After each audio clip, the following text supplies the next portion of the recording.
ஜனநாயகத்திற்காக தாவேக தலைவர் விஜய் தற்போதுதான் வாய் திறந்து உள்ளார் என்றும் இன்னும் அதிகமாக ஜனநாயகத்திற்காக வாய் திறக்க வேண்டும் என்றும் இந்திய கம்யூனிஸ்ட் கட்சி மாநில செயலாளர் வீரபாண்டியன் தெரிவித்துள்ளார்.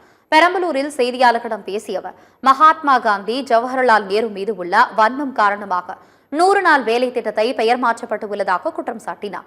100 நாள் வேலை திட்டத்தில் பெயர் மாற்றம் செய்யப்பட்டுள்ள நிலையில் ஊதியத்தையும் உயர்த்தி வழங்கி இருக்க வேண்டும் என்று கூறினார். இந்தியாவில் பெரிய பெரிய மனிதர்களை இந்த ஜனநாயகம் பார்த்து உள்ளது. இன்னும் 1000 கட்சிகள் வந்தாலும் இந்த ஜனநாயகம் சந்திக்கும் என்றும் வீரபாண்டியன் தெரிவித்தார். ஜனநாயகத்தில் கூட்டிசைவு மிக மிக அதிகாரம் ஒரு இடத்தில் குவிந்து விடக்கூடாது. மாநிலங்களுக்கு அது பகிர்ந்தளிக்கப்பட வேண்டும். ஆனா கம்யூனிஸ்டுகளை பொறுத்தவரை அந்த காலச்சூழல் எழுதுற போது ஒரு கொள்கை அளவில் கூட்டணிக்க நாங்கள் ஒத்து வருவோம். கொள்கை சார்ந்துதான். இப்ப நீங்க விஜய்னா அவர் ஒரு கட்சியுடைய தலைவர், அவர் சொல்றாரு, சொல்லட்டும்.